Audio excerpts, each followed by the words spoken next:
নমস্কার বন্ধুরা, আরো একটা নতুন ব্লগে সঙ্গে স্বাগত। আর আজকে আমরা এই মুহূর্তে রয়েছি গঙ্গার পাড়ে, বেশ দেখতে পাচ্ছি অসাধারণ রয়েছি। আমি এখন কাশীমিত্র যে ঘাট রয়েছে সেখানে অনেকদিন পর গঙ্গায় পাড়ে আসলো। যাই হোক, ওই দিকটাই আমরা থাকি, অ্যাকচুয়ালি আমার বাড়ি। আর আমি এখন রয়েছি এই দিকটাতে। তো সাথে আছে ম্যাডাম এসছে। কেমন লাগছে? যাই হোক, মজা পাচ্ছে। অনেক বড় বড় তুললাম, অনেক রিলসের জন্য তুললাম, কিছু সিন তুললাম, ভালো লাগছে।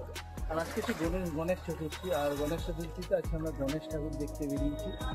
তো মোটামুটি বেরিয়েছি বিকেলের দিক থেকে। এদিকে নর্তবেলা আস্তে আস্তে, সাউথ থেকে নর্থ আস্তে আস্তে এখন হয়ে গেছে পুরো সুন্দর কাছে। তো জাস্ট চাটা খেয়েছি, খেয়ে এবার আমরা দেন চলো দেখি কোথায় কোথায় ভালো ঠাকুর হয়েছে সেগুলো শেয়ার করবো তোমাদের সাথে। আর অবশ্যই ভিডিওটা লাস্ট অবধি দেখতে থাকো। চলো এনজয় করো। একটা পড়ন্ত বিকেল, সাথে এক কাপ চা ও সঙ্গে প্রিয় মানুষ থাকলে এরকম একটা বিকেল সত্যিই মেমোরেবল হয়ে থাকে।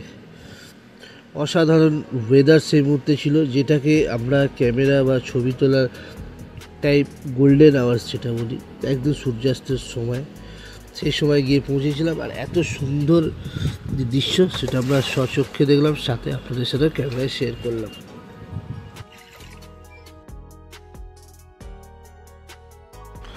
নর্থ কলকাতা আমার বরাবরই খুব প্রিয় জায়গা। তার কারণ হচ্ছে এখানকার সরু গলি থেকে শুরু করে চা, গঙ্গার পাড়, আড্ডা, প্রেম সব কিছুই খুবই সাধারণ, খুবই রুচিশীল। আর সত্যি কথা বলতে খুবই নস্টালজিক লাগে এই সময়গুলোকে ফেলে আসা মুহূর্তগুলোকে।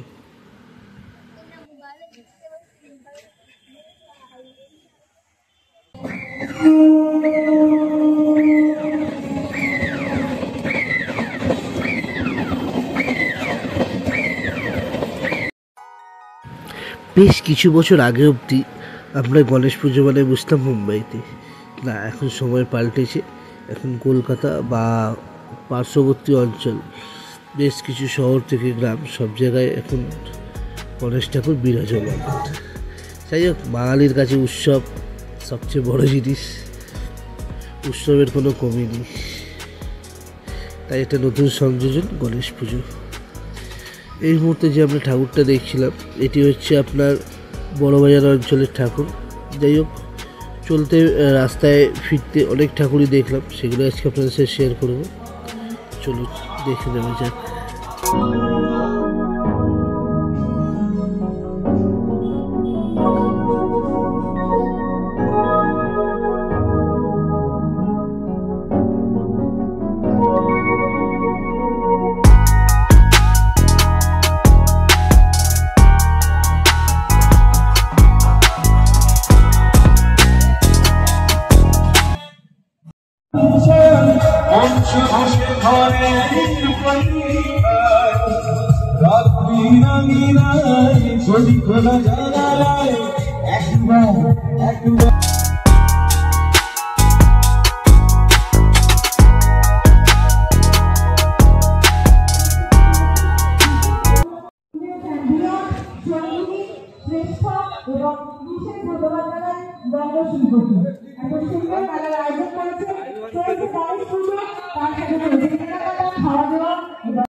মঞ্চে অংশুমান চট্টোপাধ্যায়।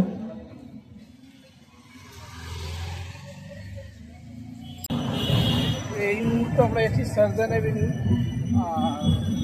গণেশ ঠাকুর দেখতে। আর এটা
ঠাকুর দেখলাম তার মধ্যে সর্দানা মানে আর কি লেক কালীবাড়ি, এই ঠাকুরটা আমার পার্সোনালি খুব ভালো লেগেছে।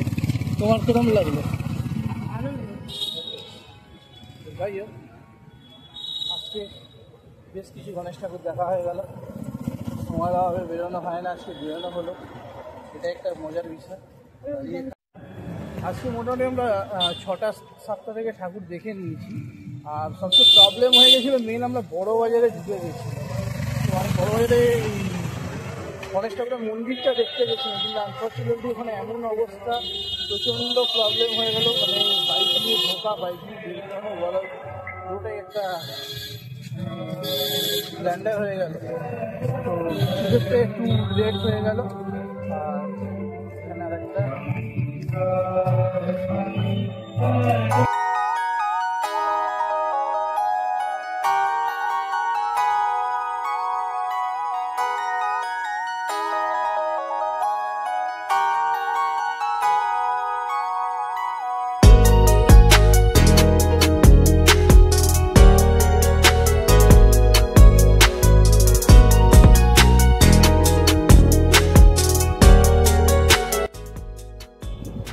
সত্যি কথা বলতে বড় বড় পুজো বা যেগুলো বড় ক্লাবের পুজো মানে সেখানে ঠাকুর ভালো হবে, এটার কোনো বাধ্যবাধকতা নেই। তো অনেক ছোটো ছোটো ক্লাব, অনেক ছোটো ছোটো পাড়ার পুজো, সেগুলো খুব সুন্দর সুন্দর ঠাকুর, মানে শুধু আমি গণেশ ঠাকুরের ক্ষেত্রে বলছি না, ওভারঅল সব কিছু।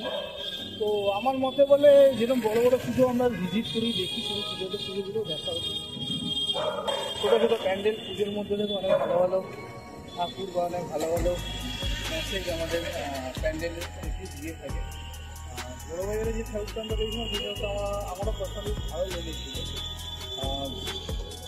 বড়ো বাজারে যে ঠাকুরটা দেখলাম, সেই ঠাকুরটা মানে তোমার বেশি ভালো লাগলো না এইটা বেশি ভালো লাগলো? ওই ঠাকুরটা ভালো করে। আর ছোটো ছোটো অনেক পুজোর আমরা ঠাকুর দেখলাম আছে, যেগুলো আমরা নাম জানি না, ক্লাবের অনেক ভালো।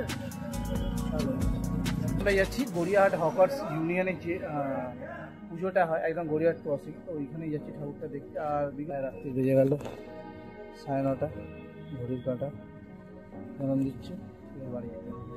এই ঠাকুরটা দেখি বাড়ি।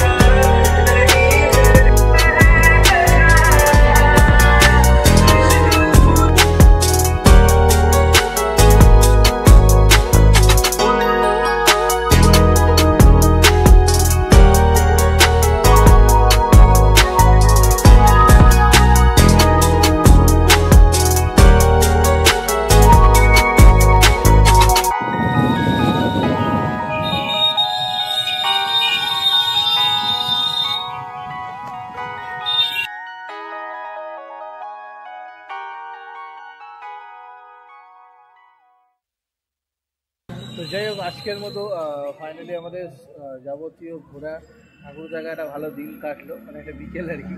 তো ভালো লাগলো, অনেকদিন পর বেরোলাম, মজা পেলাম। আশা করছি আপনাদের ভিডিওটা যদি ভালো লেগে থাকে অবশ্যই চ্যানেলটা সাবস্ক্রাইব করে দেবেন। যদি ফেসবুক থেকে দেখে থাকেন ফলো করতে ভুলবেন না। দেখা যাওয়ার নতুন কোনো ভিডিও, ওদের সঙ্গে ভালো থাকুন।